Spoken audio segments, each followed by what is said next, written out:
औद्योगिकरण जब होता है उसके साथ रोजगार का सृजन होता है और हमारे यशस्वी मुख्यमंत्री और हमारे यशस्वी प्रधानमंत्री दोनों का प्रयास है। जहां प्रधानमंत्री जी ने आत्मनिर्भर भारत की बात की है, मेड इन इंडिया की बात की है, वैसे ही हमारे प्रदेश के मुख्यमंत्री माननीय डॉक्टर मोहन यादव जी ने पिछले दिनों लगातार संभागों में जाकर जो औद्योगिक वातावरण बनाया है उसका असर, उसका परिणाम अब देखने को मिल रहा है। मुझे बहुत प्रसन्नता कहते हुए हो रही है। पिछले दिनों वे लंदन और जर्मनी की यात्रा कर आए, ब्रिटेन की, और जिस तरीके से उन्होंने वहाँ पर इन्वेस्टमेंट को आकर्षित किया है, तो मध्य प्रदेश एक बहुत बड़ा उद्योग विकास का एक डेस्टिनेशन बनने वाला है। यूनाइटेड किंगडम और जर्मनी के साथ आने वाले भोपाल के इन्वेस्टर मीट में वो हमारे पार्टनर भी होंगे। मुझे ये कहते हुए बहुत प्रसन्नता हो रही है कि माननीय मुख्यमंत्री जी के साथ जो प्रतिनिधिमंडल गया था उसमें कुल 78,000 करोड़ के प्रस्ताव हमें प्राप्त हुए हैं और ये एक बहुत बड़ी उपलब्धि है। सारे विश्व के अंदर मंदी का वातावरण है, ऐसे समय में यदि विदेशी निवेश मध्य प्रदेश में होता है तो मध्य प्रदेश की जो हमारी औद्योगिक दोस्ताना नीति है और माननीय मुख्यमंत्री जी का उद्योगों के प्रति लगाने के प्रति जो एक तरीके से संकल्प है, उसकी सिद्धि होते हुए हमें दिखाई दे रही है। पिछले दिनों जो माननीय मुख्यमंत्री जी का विदेश का सफर रहा, बहुत अच्छा रहा, बहुत सफलतापूर्वक हुआ और हमने जितनी उम्मीद की थी उससे ज़्यादा हमें सफलता मिली है। संविधान दिवस पर माननीय मुख्यमंत्री जी को बाबा साहब अम्बेडकर की शिक्षा स्थान, मैं आपको जानकारी देना चाहता हूं कि जो पंच तीर्थ हैं बाबा साहब अम्बेडकर के, पंच तीर्थों का निर्माण भारतीय जनता पार्टी की सरकारों ने ही किया। चाहे बाबा साहब का जन्मदिन हो, चाहे बाबा साहब का शिक्षा स्थान हो, चाहे बाबा साहब का दीक्षा स्थान हो नागपुर में, चाहे उन्होंने अंतिम सांस दिल्ली में ली थी, उस भवन को संग्रहालय बनाना, या मुंबई के अंदर जो चैतन्य भूमि है जहां उनका अंतिम संस्कार हुआ था, इन पांचों जन्म स्थानों का, पांचों तीर्थ स्थानों का निर्माण करने का सौभाग्य भारतीय जनता पार्टी की सरकारों को मिला है। उसमें से एक ब्रिटेन में जहां बाबा साहब अम्बेडकर ने शिक्षा प्राप्त की थी, उस भवन को भी देवेंद्र फडणवीस जी जो आज मुख्यमंत्री का जिनका निर्णय हुआ है, माननीय प्रधानमंत्री जी के निर्देश पर वो बिल्डिंग उन्होंने खरीदी थी और उसको भी तीर्थ बनाया। वहां पर हमारे यशस्वी मुख्यमंत्री डॉक्टर मोहन यादव जी ने संविधान दिवस पर उनको श्रद्धा सुमन अर्पित किए और साथ ही 26/11 जो मुंबई आतंकवाद का एक बहुत बड़ा हादसा जिसमें सारी दुनिया हिल गई थी, उसमें संवेदना व्यक्त करने का भी उन्हें अवसर वहां पर प्राप्त हुआ। इस दौरान जहां जहां भी माननीय मुख्यमंत्री जी गए वहां भारतीय मूल के लोगों ने स्वागत किया, अलग से उनके साथ बैठकें हुई है और जर्मनी के अंदर हमारी एक नई फ्रेंड्स ऑफ एमपीज का भी वहां गठन किया गया है। वार्विक यूनिवर्सिटी आप सभी जानते हैं, वार्विक मैन्युफैक्चरिंग ग्रुप में रिसर्च कार्यों का अवलोकन भी माननीय मुख्यमंत्री जी ने किया है। और जैसा कि मैंने आपको पहले ही बताया कि यूनाइटेड किंगडम और जर्मनी दोनों ही देश हमारे भोपाल में होने वाले ग्लोबल इन्वेस्टर मीट के पार्टनर बनेंगे, ऐसी सहमति उन्होंने प्रदान की है। मुझे ये कहते हुए बहुत गर्व हो रहा है कि 2025 प्रदेश भर में उद्योग और रोजगार वर्ष के रूप में मनाया जाएगा, जिसमें एमएसएमई और उद्योग विभाग ऐसे सभी, विशेषकर मैं एक बात और कहना चाहता हूं कि विज्ञान, टेक्नोलॉजी, कुटीर व ग्रामोद्योग, माइनिंग, नवीनीकरण ऊर्जा, उद्यानिकी, फूड प्रोसेसिंग आदि विभागों की वर्ष भर गतिविधियां संचालित की जाएगी और इस क्षेत्र में कैसे निवेश आए, इसके लिए विभागों को जवाबदारी दी गई है चुनौती के रूप में। एक और बहुत महत्वपूर्ण विषय है 7 दिसंबर को नर्मदापुरम में रीजनल इन्वेस्टर समिट का आयोजन हो रहा है। पर इस रीजनल समिट में जो विशेष नर्मदापुरम में अभी जो इन्वेस्टर कौन कौन से आएंगे इसके बारे में आपको बताऊंगा ही मैं, पर बाद में बताऊंगा। पर अभी माननीय मुख्यमंत्री जी ने 2 निर्देश और दिए हैं कि सोयाबीन और धान के उपार्जन की समीक्षा सभी माननीय मंत्रीगण अपने अपने प्रभार के जिलों में करें। मुझे ये बताते हुए बहुत प्रसन्नता है कि 25 अक्टूबर से 31 दिसंबर तक समर्थन मूल्य पर सोयाबीन का उपार्जन अभी तक 77,000 से अधिक किसानों से 2,04,000 मीट्रिक टन सोयाबीन उपार्जन हो चुका है। लगभग प्रतिदिन 20,000 मीट्रिक टन की आवक हो रही है। दिसंबर में धान का उपार्जन समर्थन मूल्य भी 1,184 उपार्जन केंद्र पर प्रारंभ किया जा रहा है। इसमें लगभग 7,68,000 किसानों द्वारा पंजीयन कराया गया है। माननीय मुख्यमंत्री जी ने कहा है सभी मंत्रीगणों को कि वे दौरा भी करें और वहां की व्यवस्था और किसानों को किसी प्रकार की असुविधा नहीं हो, इसकी जरा चिंता करें। आप सभी जानते हैं कि हमारे देश के प्रधानमंत्री जहां भी जाते हैं और जिस भी देश में जाते हैं उसके राष्ट्र प्रमुख को उपहार में गीता देते हैं। और गीता एक सिर्फ धार्मिक ग्रंथ नहीं है, वह मानव मूल्यों को प्रदर्शित करता है। और इसलिए गीता पूरी एक तरीके से मैं कहूं कि जीवन पद्धति मनुष्य की कैसी होना चाहिए उसका मार्गदर्शन भी देता है। और इसीलिए गीता जयंती इस बार माननीय मुख्यमंत्री जी ने कहा है कि पूरे प्रदेश में बहुत धूमधाम से मनाना चाहिए। माह दिसंबर में 8 से 11 तारीख तक उज्जैन में और 11 तारीख को भोपाल और समस्त जिलों में गीता जयंती के भव्य समारोह आयोजित होंगे। तानसेन समारोह जैसा कि हर वर्ष होता है, इस बार 15 से 19 दिसंबर में ग्वालियर में आयोजित होगा। इस बार उसकी भव्यता की कोशिश की जाएगी। मुझे ये बताते हुए भी बहुत प्रसन्नता है कि प्रधानमंत्री जी ने पार्लियामेंट में सेंट्रल हॉल में एक बात कही थी कि मेरी 4 जातियां हैं। पहली है किसान, दूसरी है महिला, तीसरी है युवा और चौथा है गरीब कल्याण। ये चारों जातियों के लिए हम जन कल्याण पर्व मनाने वाले हैं और ये सभी जिलों में 11 से 26 सितंबर तक मनाया जाएगा। माननीय मुख्यमंत्री जी इसमें सभी जिलों के जनप्रतिनिधि दिसंबर 11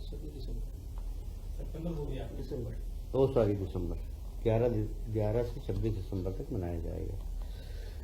इसमें माननीय मुख्यमंत्री जी वीडियो कॉन्फ्रेंसिंग लेंगे, सभी जनप्रतिनिधियों से भी चर्चा करेंगे और यह बहुत सफल आयोजन हो इसका प्रयास हम करेंगे। आज अंतर्राष्ट्रीय चीता दिवस है और मुझे कहते हुए बहुत गर्व है कि मध्य प्रदेश एकमात्र चीता स्टेट है। हमारे यहाँ भी सर्वाधिक चीते हैं। रातापानी जो भोपाल के बिल्कुल नजदीक है, वहाँ पर माधव नेशनल पार्क के नाम से NTCA से अनुमति प्राप्त हो गई है। वहाँ आसपास ग्रामीण क्षेत्र भी है, उसको बफर जोन के रूप में हम घोषित करेंगे और ग्रामीणों को असुविधा नहीं हो और माधव नेशनल पार्क का विकास हो, इस दोनों की सरकार चिंता करेगी और इसके लिए पूरी कार्य योजना 1 माह में पूर्ण हो जाएगी।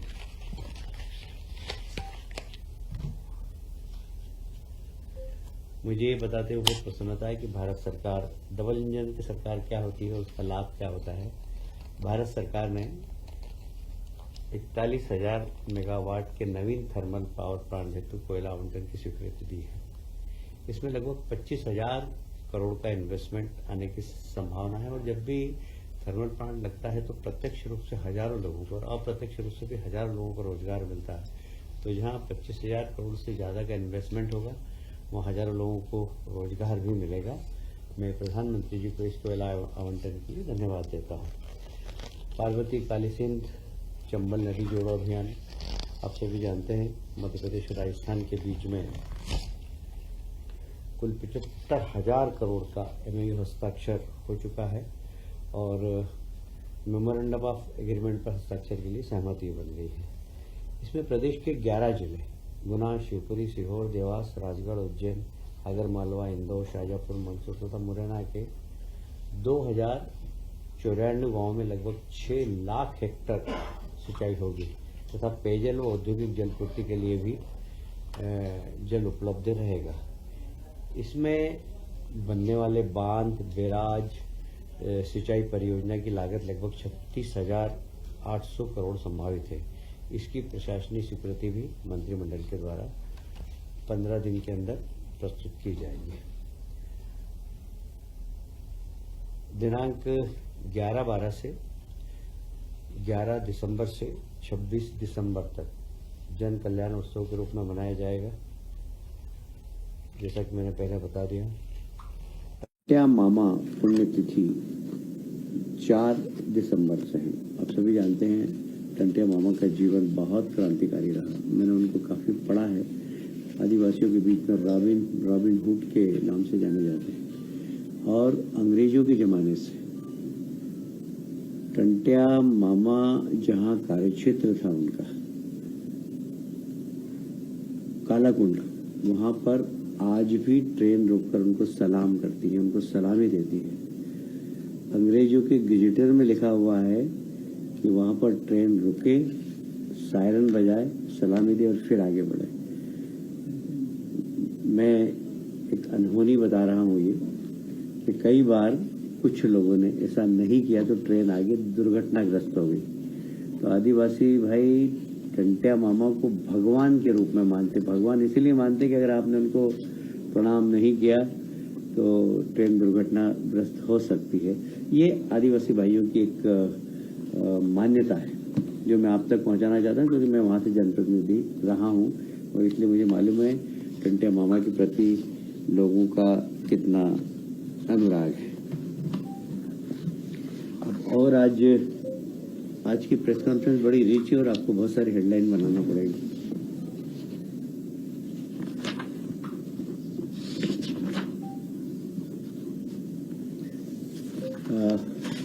शराब नीति के लिए मंत्रिमंडल की एक सब कमेटी बनती है हमेशा, और पिछले साल बनी थी। उसमें जगदीश देवड़ा जी, उदय प्रताप सिंह जी और निर्मला भूरिया जी तीनों थी। इस बार वही कमेटी कंटिन्यू कर रही है, पर उसमें एक मंत्री माननीय गोविंद सिंह राजपूत जी को और जोड़ दिया गया है। शराब नीति क्या हो, इसके ऊपर भी काम करेंगे। आप सभी जानते हैं कि उज्जैन सिंहस्थ हमारे लिए बहुत महत्वपूर्ण और बड़ा श्रद्धा का विषय रहता है। और मैं भी और माननीय मुख्यमंत्री जी डॉक्टर मोहन यादव जी व्यक्तिगत रूप से सिंहस्थ के प्रति रुचि लेते हैं, ये सब आपको मालूम भी है। सिंहस्थ की तैयारी हमने अभी से चालू कर दी है और मुझे कहते हुए बहुत प्रसन्नता है उज्जैन सिंहस्थ बाईपास, जिसकी लंबाई लगभग 20 किलोमीटर है, वहाँ 2 लेन है, हम उसको 4 लेन करके पेवर शोल्डर उन्नयन निर्माण के कार्य लगे 701 करोड़ रुपए की प्रशासकीय स्वीकृति दे रहे हैं। कोशिश ही हम करेंगे कि ये सिंहस्थ के पहले ही कार्य पूर्ण हो जाए। ऐसे ही इंदौर उज्जैन के बीच में एक और पैरेलल रोड ग्रीनफील्ड पर बन रही है। उसकी लंबाई भी लगभग 48 किलोमीटर है। ये भी 4 लेन बनेगी, पेवर शोल्डर के साथ बनेगी और इसकी लागत लगभग 1370 करोड़ की प्रशासकीय स्वीकृति आज हमने दी है। इसकी विशेषता ये है कि यह सिंहस्थ से तो जोड़ेगी ही, पर पीतमपुर के औद्योगिक क्षेत्र से भी जोड़ेगी। तो ये औद्योगिक विकास के लिए भी बहुत महत्वपूर्ण होगी, क्योंकि एयरपोर्ट के करीब से निकलेगी ये और लेफ्ट साइड में वो पीतमपुर जाएगी और राइट साइड में उज्जैन जाएगी। ये हमारी बहुत एक महत्वपूर्ण सड़क है और इसके लिए आज मंत्रिमंडल ने स्वीकृति प्रदान कर दी है। उसी प्रकार एक इंदौर उज्जैन जिले में एक इंगोरिया देपालपुर सड़क है। देपालपुर इंदौर जिले में आता है और इंगोरिया उज्जैन जिले में आता है। यहाँ पर भी 2 लेन सड़क बनने वाली है। इसकी भी स्वीकृति लगभग 32 किलोमीटर की है। ये 239.38 करोड़ की है। इसकी भी आज मंत्रिमंडल ने स्वीकृति प्रदान की है। एक और जो मैंने कहा था कि मैं नर्मदापुरम के बारे में आपको बताऊंगा, एक बहुत बड़ा तोहफा माननीय प्रधानमंत्री जी ने मध्य प्रदेश को दिया है कि नवीन, आप सभी जानते हैं कि जब ग्लोबल वार्मिंग की बात हुई थी, तो माननीय प्रधानमंत्री जी ने कमिट किया था कि हम 500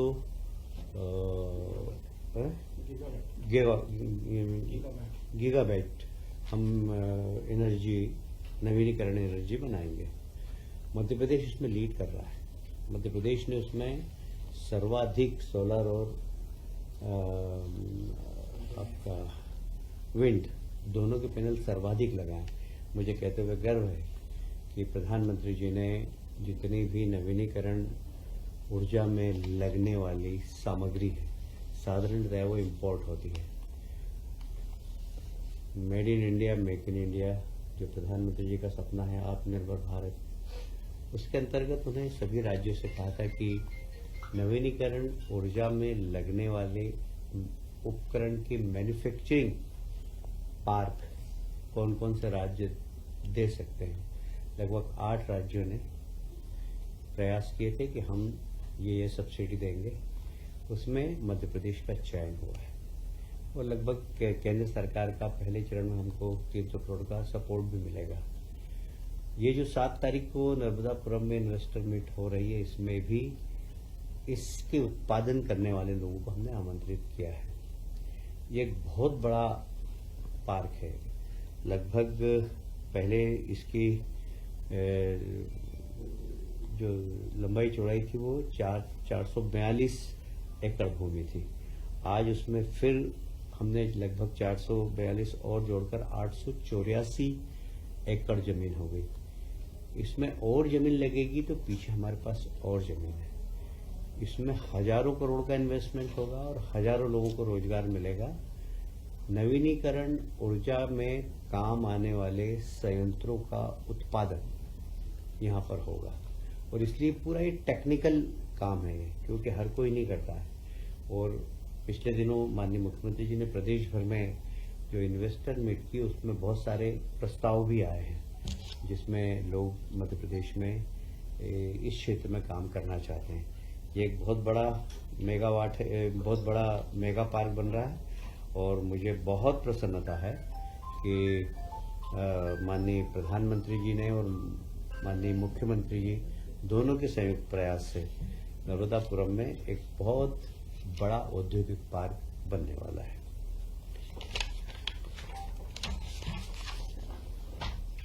तो हो गया।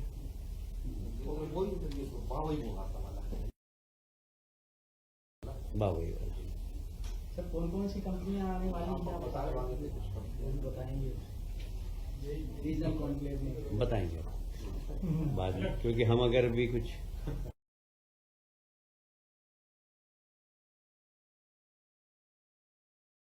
कंपनियां भी आ रही हैं और इस क्षेत्र में भारत आत्मनिर्भर बने, ये प्रधानमंत्री जी का प्रयास है। इसलिए केंद्र सरकार भी इस पार्क के डेवलपमेंट में काफी सहयोग प्रदान कर रही है और केंद्र सरकार इस प्रकार के इन्वेस्टर को भी मध्य प्रदेश भेजेगी। सर, हमें जो धान का